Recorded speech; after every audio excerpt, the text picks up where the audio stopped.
Ngizofunda encwadini yomphostoli uPaul kwabaseGalatia isahluko sokuqala. Ngizofunda kusuka evesini lesithupha kuya kwelesishiyagalolunye.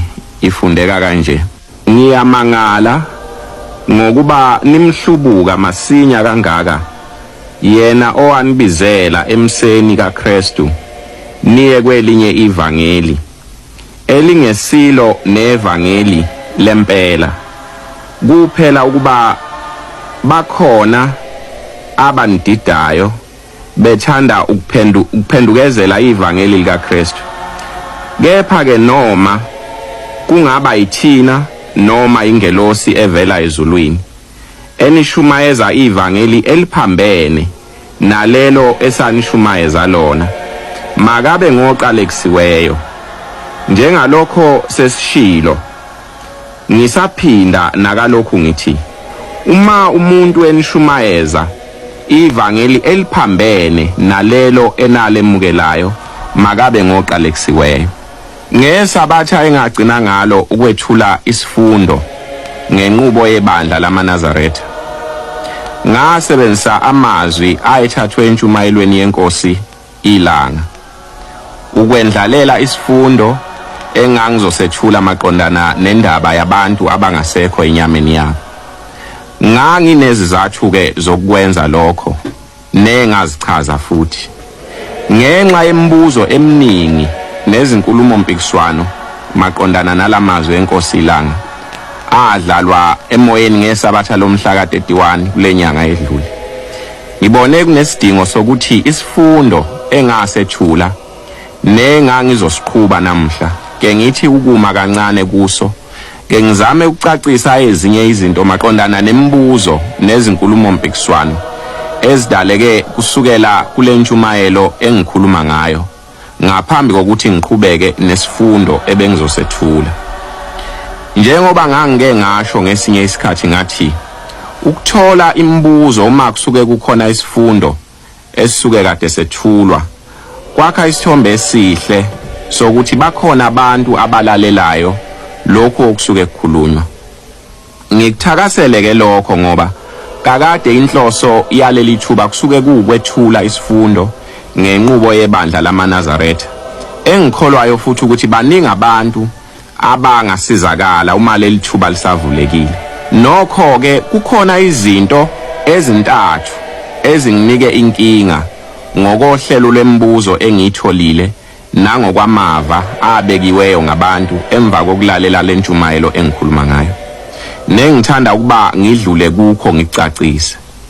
Into yokuqala engibona kukhona isidingo sokuthi ngicacise ukuthi amazwi asetshenziswe entshumayelweni yesabatha lomhla ka-31 amazwi athathwe entshumayelweni yenkosi ilanga. Mina bengingakasho lutho, ngingenise nje isihloko esingesinye sezihloko ebengifuna ukuzisebenzisa ukuchaza ukuthi lokho okushiwo inkosi kusukelaphi. Ngamanye amazwi ebengizokukhuluma bengingeza ukuba ngengizidalele khona, ebengifuna ukwenza ukuchaza ukuthi lokho kushiwo inkosi kusukelaphi, ukuthi uma inkosi ithi kufanele kuba masithandaze, uma sithandaza sithandaze kwabakithi umsuka walamazwi enkosi ukuphi. Mhlawumbe bengizokwazi nokubuyisa abanye bethu abadidekile ngombuzo ukuthi uthandaza kanjani kwabakini ungabazi, noma basendaweni enhle yini noma basesihogweni. Nokumbuzo ozwakalayo kodwa kuphela uma kukhona izinto ezithile ongaziqondi kahle ngenqubo yebandla lamaNazaretha. Ilapho ke engilithakasela khona leli thuba ngoba sizokwazi ukuthi sizikhanyise izinto ezinjalo. Engikushoyo ke ukuthi bengingenaso isizathu sokuthi ngiqale phansi ngethule isifundo esiqondene nombuzo ukuthi ebandleni lamaNazaretha abantu abangasekho enyameni yabo bayahlatshelwa yini noma abahlatshelwa, ngoba yinto eyaziwayo ukuthi yamukelekile ebandleni lamaNazaretha kusukela lapho laqala khona. Akukho ukudideka okukhona kuleyo ndawo ngokwazi kwami. Njengoba niwezwile amazwi enkosi uma ithi abanye abantu bazalwa ngamakhosi, abazi kodwa ukuthi bazalwa ngamakhosi, ababenzeli lutho oyise emakhaya. Akudingi ukuthi uze ube ngumNazaretha ukuze uqonde ukuthi uma kukhulunywa ngokwenzela uyihlo ongasekho utho ekhaya kukhulunywa ngokumhlabela akukhulunywa ngokumnikelela eLatini. Nokuyizinto lencwadi kaPawulu kwabaseGalathiya nathi esixwayisa kuzo noma lencwadi isineminyaka eminingi yalotshwa nabantu uPawulu ayilobela bona kungabanye abantu kodwa lokho ayebaxwayisa kukho nathi masikwexwaye. Indaba ebengiqonde ukuyichaza ukuthi umsuka okwemukeleka kwabantu abangasekho nemkhosi eqondene nabo ukuphi ngoba iyona ndaba engikholwa ukuthi abantu abaningi abayiqondi kahle nabayiphikisayo baye beyiphikise ngezizathu ezingaqondene nezizathu zokwemukeleka kwayo ebandleni lamaNazaretha. Indaba yokuhlatshelwa kwabantu abangasekho akusiyo indaba entsha, indaba eyaqala khona ekuqaleni kumqali wendlela noma eze wahamba emhlabeni okunye maqondana nayo engakucacisile kahle kodwa lokhu kwakudalwa ukuthi inqubo yebandla lamaNazaretha uNkulunkulu ubeyiveza izigaba ngezigaba ezahlukene akayivezanga ngesikhathi esisodwa. Okunye uShembe uze wahamba emhlabeni engakucacisile kahle okuningi kuze kwacaciswa yiyo inkosi ilanga njengayo indaba yokwemukeleka kwabantu abangasekho enyameni yabo nokuphathwa kwayo kodwa yona ibiyindaba ebiyingxenye yenqubo yebandla lamaNazaretha kusukela khona ekuqaleni. Ngonyaka ka1927 uShembe uma efika eGinyezinye wafica intombazane yakwaMkhize uSelina igama layo. Le ntombazane kanye namanye ithi babevamise ukuvuka ekuseni bengamantombazane beyofuna imisebenzi kodwa ngaleli langa athi uma ehamba la amanye amantombazane yona ayaze iyahamba yasala kanti kuzofika uShembe eGinyezinye wafika engalindele. Uma efika lapha wafike wabuza ukuthi ezinye intombi ziphi na. Le ntombazane yathi zihambile semsebenzini zizobuya. uShembe wayesekhipha amabhengela eseyinika wona esethi nansi imvunulo yenu enginiphathele yona engisuka nayo emzini waseKuphakamini. Emva kwezinsukwana ithi le ntombazane babe sebenza kukhona nezinye intombi khona eGinyezinye. uShembe wayesezibiza izintombi esebuza kwenye intombazane yakwaNgubani igama layo uPhiphela esethi ubani okuvunulise ngale mvunulo na. Uthi ke uPhiphela baba sivunuliswe umkhushwana noSelina. Uma esho njalo wajabula kakhulu uShembe wayesephendukela kuSelina esethi inkosi kubusise mntakanhliziyo. Wakusho lokhu kwaze kwaba kathathu.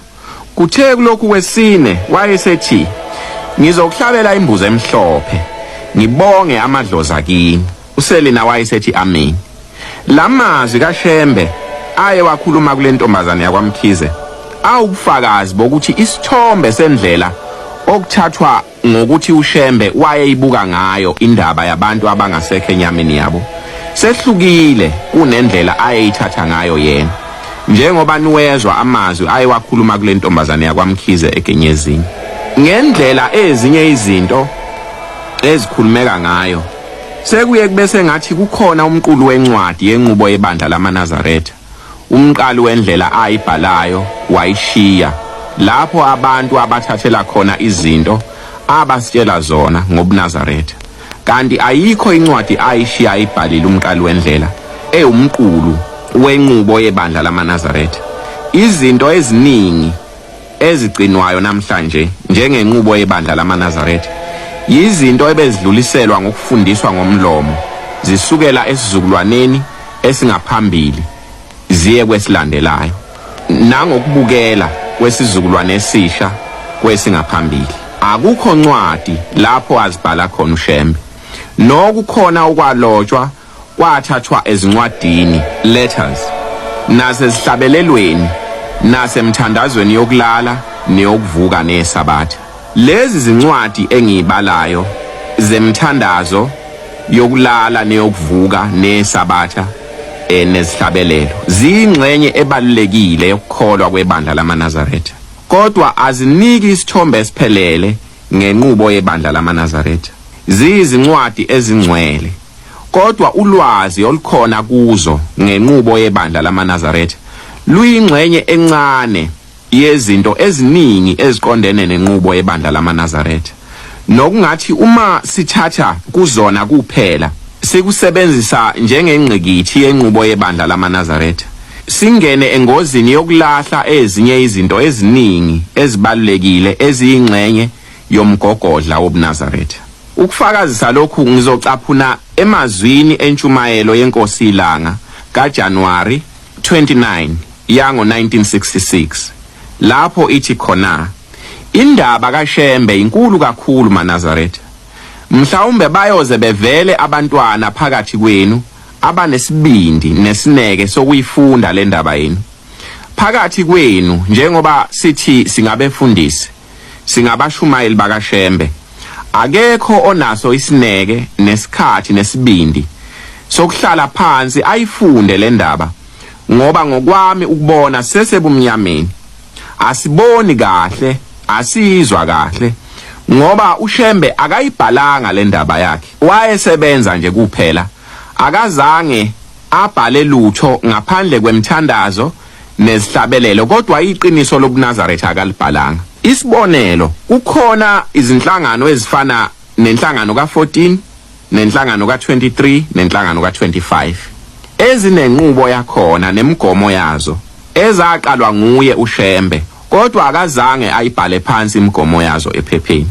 Isibonelo sesibili, imvunulo yebandla lamaNazaretha ayiqondene nebandla lamadoda. Imvunulo yebandla lamadoda ihlukene inhlobo ezintathu. Umthetho ke ukuthi uma umuntu eseganiwe kufanele abe nayo yontathu: isikotshi esibomvu, isikotshi esimnyama nenjobo.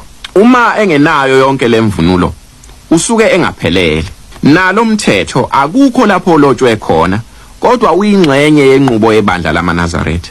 Ngikusho ke lokhu ngoba miningi imibuzo osuke uyithole namhlanje uma uthi ukhuluma ngobuNazaretha, bese uzwa sekuba khona nemibuzo ukuthi uShembe wakubhalaphi lokho. Imithetho ka14 neka23 neka25 nale mithetho yemvunulo wayibhalaphi? Ilahlwe yini yona ngoba akukho lapho wayibhala khona waze wahamba emhlabeni. Ngikhuluma ke ngokuthi imigomo yebandla lamaNazaretha ayizange yembulwe kanye kanye. Okunye uze wahamba naye umqalo wendlela kungembuliwe kuze kwembulwa yiyo inkosi ilanga. Okunye wahamba engakucacisanga ukuthi kuyoma kanjani kuze kwacaciswa yiyo inkosi ilanga. Indaba yabantu abangasekho enyameni yabo ngenye yalezo zindaba. Umqalo wendlela ahambe abantu bengayiqondi kahle, inkosi ilanga yafika yayicacisa. Yacacisa kahle ke yona ngoba yaze yakha nezindlu zabantu abadala ePhakameni. Indaba sePhakameni inhle ngoba umlando wayo awukalahleki, sekhona izinto esingakuvezela ubufakazi bayo ngazo. Njengokuthi ePhakameni kukhona izindlu zabantu abangasekho bakwaShembe ezakhiwa yiyona inkosi ilanga. Kukhona indlu yokhulu bobathathu aye bakhele yona: ukhulu uMashabalala ongunkosikazi wokuqala kaShembe, ukhulu uMasigasa ongunkosikazi wakhe uShembe wesibili, ukhulu uMangwenya ongunkosikazi wokugcina kaShembe nozala yona inkosi ilanga. Yonke imihlatshelo eqondene nabo beyenzelwa khona. Kukhona nezindlu zezidalwa zakwaShembe ezine okuyizona agcine ngazo ukuzakha esezohamba. Thina sizalwe sezawa kwasala iziza, zibuye zavuselelwa mumva nje. Ngakho enkulumeni yami bengingaqondile ukuphendula umbuzo ukuthi bayahlatshelwa yini noma bahlatshelwa abantu abangasekho enyameni yabo, ngoba indaba leyo eyaziwayo ebandleni lamaNazaretha ukuthi imi kanjani. Okuyiyona ndaba ebengiqonde ukuyichaza mina ukuthi ukwemukeleka kwendaba yabantu abangasekho enyameni yabo nokuphathwa kwayo njengokuhlatshelwa kwabo isukaphi. Bengizoze ngifike nasekuchazeni ukuthi imikhosi eqondene nakho iphathwa kanjani, ngokwebandla lamaNazaretha. Nayo indaba yokunikelelwa kwabo eLatini bengizofika kuyo ukuthi banikelelwa kanjani uma kwenze njani. Okwesibili, nokuyinto eyengidabukise kakhulu, izincwadi abaningi abaye bazisebenzise ukufakazisa imbono yabo. Uma ngizifunda lezi zincwadi, inye kuphela into engiye ngithole kuzo zonke zinento eyodwa efanayo. Leyo nto ukuthi akukho neyodwa phakathi kwazo engiye ngithole isho lokhu laba abasuke bezisebenzisa abasuke bezama ukusho. Kakhulukazi uma kusuke kuyizincwadi ezisuke zisetshenziswa ukuzama ukuchitha indaba yokuhlatshelwa kwabantu abangasekho enyameni yabo. Ukwenza isibonelo, ngizothatha incwadi kaExodus 22 ivesi lama-20. Le ncwadi ifundeka kanje: ohlabela abanye onkulunkulu ngaphandle kukaJehova yedwa uyabhujiswa nokubhujiswa. Ngiyacabanga ukuthi kuyezwakala kubantu bonke abalalela ukuthi le ncwadi ayisho lutho ngabantu abangasekho enyameni yabo, ngaphandle nje kokuthi amazwi ayo asobala ukuthi awahlanganise lutho nendaba yokuhlabela abantu abangasekho. Umuntu udinga into eyodwa kuphela ukuze aqonde kahle ukuthi le ncwadi ikhuluma ngani. Udinga ukuqonda isimo somlando lamazwi ayekhulunywa ngaphansi kwaso. Nokungenye yezinto ebalimazayo kakhulu abantu abaningi uma bezama ukuqonda iBhayibheli nokulotshiwe kulo. Abasiqondi isimo somlando amazwi alo ngokwehlukana kwawo ayelotshwa ngaphansi kwaso. Isibonelo, laba bantu bakwa-Israyeli banomlando wesithixo ababezikhonza benikela kuzo ngemhlatshelo ngaphansi kwenkolelo yokuthi zingonkulunkulu, nokuyinto eyayiningi ezizweni ababe phakathi kwazo ngesikhathi okwafika ngaso lamazwi asencwadini kaExodus. Laba abanye onkulunkulu ekhuluma ngabo uma ithi abanye onkulunkulu ngaphandle kukaJehova kuphela, ayisho abantu abangasekho enyameni, isho izithixo. Akekho umuntu ebandleni lamaNazaretha engake ngamuzwa ethi abantu abangasekho bahlatshelwa ngoba bengonkulunkulu. Selokhu ngaqala ukuyiphatha indaba yabantu abangasekho enyameni kulezi zifundo, ngiye ngisebenzise igama elithi yizithunywa. Ngiye ngithi uma kukhulunywa ngezingelosi kwenye indawo kusuke kushiwo bona. Uma ke sithandaza ezithunyweni, sisuke siziphathisa imithandazo yethu ukuba kube izona ezidlulisela kuNkulunkulu njengoba inkosi ibichaza emazwini engacaphuna kuwo ngesabatha lomhla ka31 enyangeni edlule. uShembe ke wasifundisa ukuthi umthandazo ongenamnikelo awuphelele. Ukuze umthandazo uphelele kufanele uhambisane nomnikelo. Inkosi